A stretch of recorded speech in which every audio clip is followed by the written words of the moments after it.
విశాఖపట్నం ఒక అదానీ సిటీగా మార్చేస్తారని ఒక పుకార్లు వినిపిస్తుంది. దీన్ని మీరేమంటారు? ఖచ్చితంగా మారుస్తున్నారు. దీన్ని అదానీ పట్నం అనే అంటారు. ప్రజాప్రతినిధులు ఎవరు త్యాగం చేశారు చెప్పమనండి. స్టీల్ ప్లాంట్ కోసం ఎవరు చేశారు? ప్రజా సమస్యలపై పోరాడేందుకు విశ్రాంత ఐపీఎస్ పోలీస్ అధికారి ఏబీ వెంకటేశ్వర ప్రస్తుతం రాష్ట్ర వ్యాప్తంగా పర్యటిస్తున్నారు. ఇందులో భాగంగా ఈరోజు విశాఖ రావడం జరిగింది. సార్, ముందుగా మీకు నమస్కారం. ఎందుకంటే వైజాగ్ వచ్చి మీరు ఇక్కడ ప్రజా సమస్యలను పరిష్కరిస్తాను అంటున్నారు కాబట్టి అసలు మీకు ఇప్పుడు ఉత్తరాంధ్రలో మీకు ఎదురైనటువంటి ప్రజా సమస్యలు ఏమున్నాయి, మీ దృష్టికి ఏమొచ్చాయి, వాటిని ఎలా పరిష్కరిద్దాం అనుకుంటున్నారు? ముఖ్యంగా ఉత్తరాంధ్ర కండి మనకి ఎప్పటి నుంచో ఉన్నది స్టీల్ ప్లాంట్ సమస్య. స్టీల్ ప్లాంట్ ఇప్పుడు కాదు, అది పుట్టుకు నుంచే ఒడిదుడుకులు ఎదుర్కొంది. ఎన్ని ఒడిదుడుకులు ఎదుర్కొన్నా అది మన సొంత బిడ్డ, ఆంధ్రప్రదేశ్ ముద్దు బిడ్డ. 32 మంది పిల్లల్ని 32 మంది ప్రాణాలను పోగొట్టుకుని తెచ్చుకున్న బిడ్డ. కాబట్టి దీన్ని వదులుకునే సమస్య లేదు. ఎన్ని సమస్యలు ఉన్నా వాటిని అధిగమించడం ఒక్కటే మనకున్న ఆల్టర్నేటివ్. దానికి ఎంపీలు, లోకల్ ఎమ్మెల్యేలు ముందుకు వస్తారా? వస్తారు. లేకపోతే ప్రజలుగా మనమే ముందుకు వచ్చి కాపాడుకుందామని నేను పిలిపిస్తున్నాను. ఇప్పటికే కొంతమంది ప్రజాప్రతినిధులు త్యాగాలు చేసామని చెప్పుకుంటున్నారు. అలాగే ప్రజలు కూడా కొన్ని ఉద్యమాలు కూడా చేస్తున్నారు కొంతమందితో కలిసి. ఇవన్నీ చూస్తే మీకు ఏమనిపిస్తుంది? ప్రజాప్రతినిధులు ఎవరు త్యాగం చేశారో చెప్పమనండి. స్టీల్ ప్లాంట్ కోసం ఎవరు చేశారు? ఎగ్జాంపుల్ గంటా శ్రీనివాసరావు రాజీనామా పత్రం కూడా సమర్పించారు కదండి. రాజీనామా పత్రం అంగీకరించబడని రాజీనామా పత్రం ఇవ్వడం కూడా త్యాగమే అయితే మీరు నేను ఇక్కడికి వచ్చి గంట సేపు గడపడం దానికంటే పెద్ద త్యాగం. వదిలేయండి. అది రాజకీయాలు మాట్లాడడానికి రాలా. యాక్చువల్గా రాజకీయాలు మాట్లాడడానికే వచ్చాను, కానీ ఇది కాదు రాజకీయం అంటే. రాజకీయం అంటే ధైర్యం ఉంటే స్టీల్ ప్లాంట్కి మీరు ఫేవరా కాదా చెప్పండి. స్టీల్ ప్లాంట్ కోసం మీరు ఏం చేయడానికి రెడీగా ఉన్నారో చెప్పండి. మీరు మీ నాయకులు లెటర్లు ఇచ్చారు కదా ప్రతిపక్షంలో ఉన్నప్పుడు. ఆ లెటర్ల కాపీలు మా దగ్గర కూడా ఉన్నాయి. ఏం చేశారు ఆ లెటర్లో?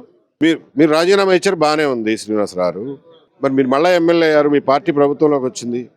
ఏం చేశారు తర్వాత స్టీల్ ప్లాంట్ కాపాడడానికి? కాబట్టి స్టీల్ ప్లాంట్ ఇష్యూని రాజకీయ పార్టీలు దొంగచాటుగా అమ్ముకుందామని ప్రయత్నం చేస్తున్నట్టుగా నాకైతే అనిపిస్తుంది. నేను నిజంగానే అనిపిస్తుంది. కాదు కూడదంటారా? దాన్ని రక్షించి చూపించండి, మీ చిత్తశుద్ధిని నిరూపించుకోండి. లేకపోతే ప్రజలుగా మేమే రక్షించుకుంటాం దాన్ని. ఇప్పటికే విశాఖపట్నం ఒక అదానీ సిటీగా మార్చేస్తారని ఒక పుకార్లు వినిపిస్తున్నాయి. దీన్ని మీరేమంటారు సార్? ఖచ్చితంగా మారుస్తున్నారు. దీన్ని అదానీ పట్నం అనే అంటారు. ఒక 50 ఏళ్ళు పోయిన తర్వాత దీన్ని కాపాడుకోకపోతే. పారిశ్రామిక నగరం అన్నాక దాంట్లో ఉపాధిగా దొరుకుతుంది, అలాగే పొల్యూషన్ కూడా ఉంటుంది.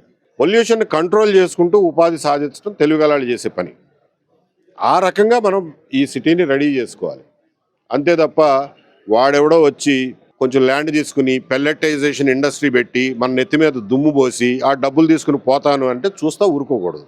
సో వీటికి ప్రజలుగా మనం స్పందించాలి. మన కార్పొరేటర్లు, మన ఎమ్మెల్యేలు స్పందిస్తారన్న మీకు నమ్మకం ఉంటే వాళ్ళని వెళ్ళి అడగండి. వాళ్ళు స్పందిస్తారు, వాళ్ళ చేతన అవుతుంది, వాళ్ళు దానికి సరిపోతారు అని నేనైతే అనుకోవటం. వైజాగ్లోని ఐటీకి ఎదుగుదల కోసం ఈ గూగుల్ డేటా సెంటర్ ఒక తోడ్పాటు అవుతుందని అంటున్నారు. నిజమేనంటారా? అది కొంచెం ఎగ్జాజరేషన్. దాన్ని ఎక్కువ చేసి చెప్తున్నారు. అది దానివల్ల వాళ్ళకే నష్టం. ప్రజలు అంతగా మోసపోవాల్సిన అవసరం లేదు. గూగుల్ డేటా సెంటర్ వల్ల వచ్చే ప్రత్యక్ష ఉద్యోగాలు 500. ఆ 500లో ఎంతమంది తెలుగు వాళ్ళు ఉంటారో మనకు తెలియదు, ఎంతమంది భారతీయులు ఉంటారో కూడా తెలియదు. కాకపోతే ఎవరైనా ఎక్కడికైనా వచ్చి ఉద్యోగం చేసుకోవచ్చు, దాన్ని మనం కాదనం. కానీ మనకు పక్కన గత సంవత్సర కాలంలో స్టీల్ ప్లాంట్ నుంచి 500 మంది ఇంజనీర్లు వెళ్ళిపోయారు. 500 మంది ఉద్యోగాలు పోగొట్టుకున్నాగా.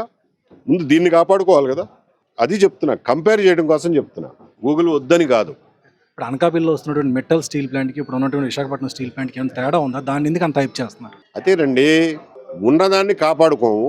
10,000 కోట్లు పెడితే 3,50,000 ఎకరాలకు నీళ్ళు ఇవ్వచ్చురా బాబు అంటే దాన్ని పట్టించుకోము. వాడెవడో లక్ష్మీ మిట్టల్ వచ్చి ఒక స్టీల్ ప్లాంట్ పెడతాను, వాడికి స్లరీ పైప్ లైన్ ఉందని చెప్పి స్టీల్ ప్లాంట్ పెడతాను అంటే మనం సంకలు ఎగరేసుకుంటా వాడికి 30,000 కోట్లు 27,000 కోట్లు రాయితీలు ఇచ్చి దాన్ని ఒక పెద్ద ఉత్సవంలాగా జరుపుకుంటున్నాం. అంత అవసరం లేదు. తీసుకురండి, మీరు ఇండస్ట్రీలు తీసుకురండి. కాకపోతే అదొక్కటే పరిపాలన అనుకోకండి. That's just part of so many other things that you are bound to do. Thank you sir.